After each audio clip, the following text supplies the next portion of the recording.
I was visiting family in South America 13 years ago. I met one of my cousin's kids for the first time. The young woman had just had her third kid and had been left by her boyfriend. He was the father of only the latest kid. She looked so worn down and sad. When I got back home, I spoke with my wife and she agreed that if his family was okay with it, we would adopt her youngest kid. It was an offer, not a demand, and we made sure to explain that we would help her out monetarily with the other two as well. I was adopted similarly, so I've always wanted to pay it forward. My adoptive parents are also related to my biological parents, and they help them with money too. Well, it became a big deal. I was trying to steal a kid just because I had money and blah blah blah. So I said no problem and walked away from the offer.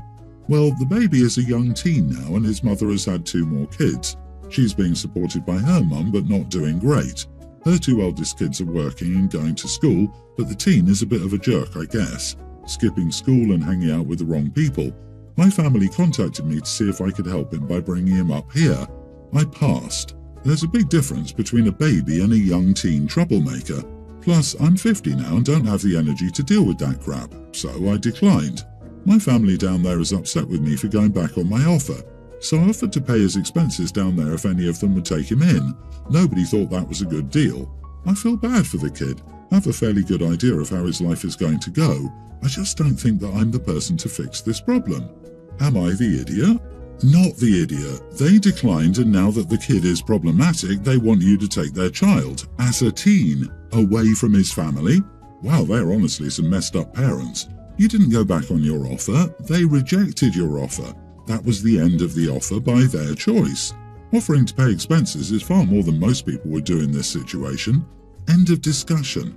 Not only did the offer expire, but it expired because they were accusing him of trying to steal a child. So they obviously didn't look at it as a generous and kind offer of adoption, but as a threat. And since the kid is a pain, it's now okay for OP to steal him? Talk about insult on top of insult. First the accusation of being a wealthy moron, now accusations of being an idiot and a coward. The mental gymnastics your family plays when convenient are astounding. Stay firm. Against the grain and sure to be unpopular, but you are the idiot. So yeah, even though your cousin seemed tired and sad, it was an idiot move to approach her about giving up her baby to you as a way for you to pay your own adoption forward. Sorry, but being surprised by your cousin's reaction to such a huge, life-altering request like that is a bit naive at best.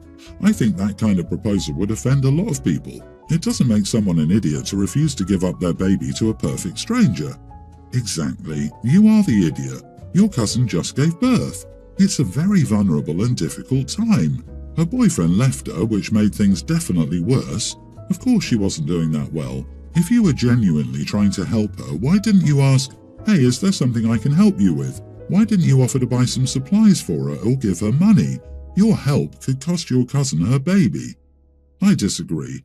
OP said they're from South America. I'm from Central America, and adoption from a relative living in North America, Australia, or Europe is common. Especially when the young mother keeps giving birth to different men, the adopted person usually knows the truth and is willing to help the siblings who stay behind, often adopting a niece or nephew later on. The story isn't about a lot of people, it's about OP and their family culture within their greater cultural environment. I'm currently pregnant and have been experiencing some really strange cravings lately. Before meeting my husband, I grew up non-vegetarian, but I switched to vegetarian after we got together. My husband and his entire family are strict vegetarians. Recently, my mother-in-law came to stay with us to help out when the baby is born. 2 days ago, she went out of her way to prepare a special meal for me, and I truly appreciated her effort and the thoughtfulness behind it. I ate everything she made and complimented her cooking. However, throughout the meal, I couldn't help but think about chicken wings. The craving was overwhelming, and after lunch, I ordered some chicken wings for myself and disposed of the waste in the kitchen bin, completely forgetting that my mother-in-law would see it when she used the bin. Later that evening, she found the wrappers and confronted me about it. She was visibly upset and felt hurt, believing that I didn't like her food and that I preferred ordering out. I tried to explain that it was just a pregnancy craving and not a reflection of her cooking, but she was deeply hurt and disappointed. Now my mother-in-law is being distant and is avoiding me, and my husband is being neutral. He did express he was upset I ate chicken as we're vegetarians, but he's not picking a side and tells me that he's staying out of it. I'm on maternity leave, so I'm with my mother-in-law all day. My husband is on call most days, and when he's at home, he's mostly asleep. I'm not sure if I am the idiot or what to do to fix the situation, and I genuinely have nothing against her cooking. I just had a craving, and I didn't think this would still be awkward 2 days on. I thought it would just blow over. Not the idiot, but I would order a burger next. I've been a vegetarian for over 8 years. Still, I started eating meat when I was pregnant because my body was craving it so badly. You gotta listen to your body and not your mother-in-law. You might be deficient in something you're not getting from meat. If you still want to be a vegetarian after the baby, that's your prerogative. But while you're pregnant, all bets are off. It was sweet she made you a tasty meal, but that doesn't mean you still don't want those wings. Also, your husband needs to support you better. Good Lord, your mother-in-law needs to stop making this about her. You ate dinner and were hungry after, so you ordered wings. That's it. Hubby doesn't get to stay out of it. It's his job to handle his family. He's just being lazy. This is a vulnerable time when he should be supporting you.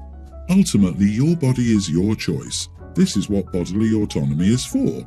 You ate her food, and you ate some more food that you were craving. Pregnancy is hard. Do you? I don't think anyone is the idiot here. I think it's a misunderstanding because mother-in-law may not know it was a pregnancy craving and believe it was a cover for you not enjoying her food. Maybe just explain to her about it and all will be okay. Do you actually believe what you wrote here because mother-in-law is an idiot? Just because OP was still hungry does not give her mother-in-law the go-ahead to take offense. How do people still buy into this BS that doing something for yourself that you want, which has no impact on others, is offensive? Also, was mother-in-law not pregnant at one point and aware of cravings? I'm a man and understand that. She needs to get over herself. Your mother-in-law is controlling and her behavior gives me a strong matriarch vibe. You should stand your ground and give these people the lecture they so deserve. Don't let them walk all over you. Ask yourself, is having your mother-in-law there actually going to help or just annoy you and cause you emotional distress? If she isn't going to help, kick her out, now. I think I might be being dramatic, so I'm here for judgment. My fiancé Josh, 28 male, and I, 26 female, have been together for 5 years, engaged for 3. He has a little brother, James, 24, who's been with his girlfriend Sally for 2 years. We have a great relationship with my fiancé's brother and his girlfriend. We've been there for them during their rough patches and have been overall supportive of their relationship. Even though they live a 10-plus hour drive away, we stay in touch weekly and sometimes daily. We visit them at least once a year, and they've never come to visit us, but they live in a fun beach town, so we never complain about a tropical weekend trip. Haha. Sent birthday gifts and Christmas gifts without getting anything in return, but my love language is gift giving, so as long as they were happy with their gifts, I was happy. They're doing great to the point James has a ring and plans to propose soon. A little backstory. A few years back, we went to visit them and stayed in this beautiful hotel and wedding venue. We both fell in love, but there was no way we could afford it at the time. Back to the main story. As you can tell, we got engaged pretty young and we didn't feel ready to get married at the time. Honestly, I'm not big on weddings, but my fiancé wants one, so we agreed on a smaller affair to celebrate. Since we decided to wait a few years, about 5 months ago, we decided to take a shot at the venue we dreamed of, and it turns out we can afford it. We can afford it on our own, but our loving families are chipping in, so we're totally within budget and over the moon. 5 years and we're finally getting married. We've been keeping Sally and James in the loop this entire time since it's their hometown, asking for advice on vendors and just overall excited chatting about it. We locked down a date on Monday last week and had to pay the $1,000 deposit by tomorrow. I held off confirming the date was good with my family since my cousin had a wedding scheduled 3 weeks after ours. We planned to pay it today after I got the blessing. Yesterday, my fiancé got a phone call from his dad asking if he'd spoken to James recently. His dad further explains that James, who has not proposed to his girlfriend yet, decided to book the same venue the weekend before our wedding. To say I'm upset is an understatement. We've been talking to them for months about our progress. They had never once shown interest in the location. Frankly, I could care less that it's at the same place. The weekend before is just a slap in the face. I don't think I can bring myself to forgive them, let alone attend. Am I the idiot for not wanting to go to brother-in-law's wedding? Edit. Only brother-in-law and future sister-in-law live in the town the venue is located in. It's a 5+ hour drive for the closest family member. Everyone else is a 10+ hour drive or flight away. There would be no way to attend both. I would love to ask them what they were thinking, but they've now been ducking our calls. Clearly mature enough for marriage. Not the idiot. Who books a venue when they aren't even engaged yet? That's a really crappy thing for them to do. I assume when you said you've told them everything, you mean the location, the date, etc. If so, they absolutely, without a doubt, did it to upset both of you and did so on purpose. And they're now avoiding contact. There is proof they knew exactly what they were doing. Otherwise, they'd be on their knees apologizing for not thinking straight and trying to resolve the issue. If I were you, now book the weekend for the weekend before theirs. Two can play that game. The only idiots here are your brother-in-law and his girlfriend. How ridiculous of them to do this. And you mentioned it was a destination wedding, so financially your family could only attend one. Oh boy, they purposely did it. Good luck, and wait until the baby wars start. I, female 23, still live with my parents. I pay them a little bit for rent and help with chores around the house. My brother, 32, is married with 2 daughters. His wife has a habit of dropping them off with my parents so she can go run errands. My parents tolerate this because they love their grandchildren. Last week my parents went away on vacation and I had the house to myself. I went out the back door to the garage while my sister-in-law was dropping her kids off at the front door. We didn't see each other.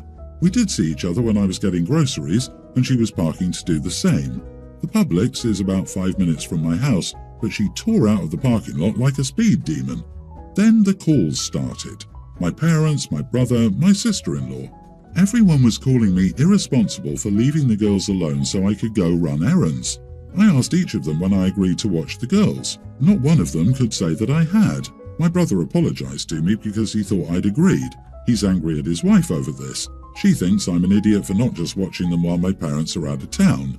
To be honest, if she had asked, I would have watched them, but I don't feel bad about not doing something I didn't sign up for. Not the idiot. You said it yourself. You did not sign up to do this, nobody asked you to, and therefore it's not your responsibility. It's not even clear from the story that you knew the kids were in the house. Family can be an important extension of childcare and there's nothing wrong with that, but you do have to consent to it. That is exactly what I was thinking. Sister-in-law drops the kids off at the front door without a notice. OP exits the house through the back door. I read it as OP didn't see them. The parents were out. Sister-in-law didn't even check to see if anyone was in the house. Who is to say OP wasn't out of the house as well? Sister-in-law has a dangerous habit, one she needs to stop ASAP. This, like even if sister-in-law saw OP's car there, she couldn't assume that meant OP was home. What if a friend had come and picked OP up to go out somewhere? And she wouldn't have known till she was done taking her sweet time shopping and got back to, hopefully, 2 kids still alive and in good condition. Yeah, LOL. What kind of parent just kicks their kids in need of supervision out of the car anywhere without checking if said supervisor is actually there? That is 100% on your sister-in-law. She's lucky the kids weren't hurt and that no one called the cops. She sounds like she feels entitled to your time. Glad your bros got your back. I, 40 male, have been married to my wife, 41, for 14 years. We had a barbecue over the weekend, and in preparing for guests to arrive, my wife was getting snippy at me with digs here and there. This is pretty normal, and I try not to let it bother me. Anyway, after 5 minutes of her challenging my intelligence, I told her that she should put her money where her mouth is and challenge me to an IQ test if she really wanted to see how dumb I was. I knew full well that I would beat her, and she knows it as well. She dodged the offer but then told my son, Tween, that when my wife and I first met, she was earning double the amount of money that I was. I asked how she made twice the amount that I was, and she replied that she was renting 4 houses out to students. I then asked her how she could afford to buy those 4 houses. She told me that her mother gave her the money to buy them. I then pointed out that she'd not actually made any money that wasn't based on a gift or had been given to her, and that the only reason she could afford the capital was that it was given to her. She had not had to work or build up some startup capital of her own at all. I've worked all my life, and apart from a little help to buy my first car, I've had no handouts from my parents or family. My wife, on the other hand, has never actually done a day's employed work in her life. She receives a monthly income from a trust, and she couldn't be bothered to manage her rental properties, so she sold them, although she still has one that's been vacant for about 4 years. I've never mentioned this to her before or used it as ammo in 14 years of marriage, but it really made me angry that she was talking to my son about it like she's some super wonder businesswoman. She told me I was an idiot, and I felt like an idiot. So, am I? Good God, do you guys even like each other? Your wife sounds awful and you sound bitter. Everyone's the idiot here. This poor kid is stuck in the middle of their parents' marriage. OP, for the sake of your child, file for divorce. Either she will get over her pettiness and agree to marriage counselling, or she will accept so quickly it will make your head spin. You're still young enough to start over, but let her know you've had enough of her digs.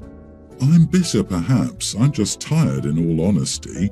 I never resented her for what she had or her upbringing. Recently it seems like whatever I do she pounces on and drags me over the coals for it. The problem is she's already said she wants full custody of the kids and can afford any legal team she wants. I love my kids to bits and I couldn't bear to see them once every few weeks. At this time I can't risk it. Before you assume the absolute worst situation, 1. Don't take your opponent's legal advice and speak to an attorney. 2. Do some research. 3. Figure out who you need, presumably a serious custody bulldog attorney. But you need real legal advice, not Google advice. You need an attorney who knows your local custody laws and the local judges to actually tell you what is realistic. Yeah, maybe she'd end up with full custody or perhaps not, and you're putting yourself and your kids through this nightmare because you're scared. Quietly gather information, and if you opt to stay, learn not to drag your kids into your fights. This nastiness towards each other is hurting your child.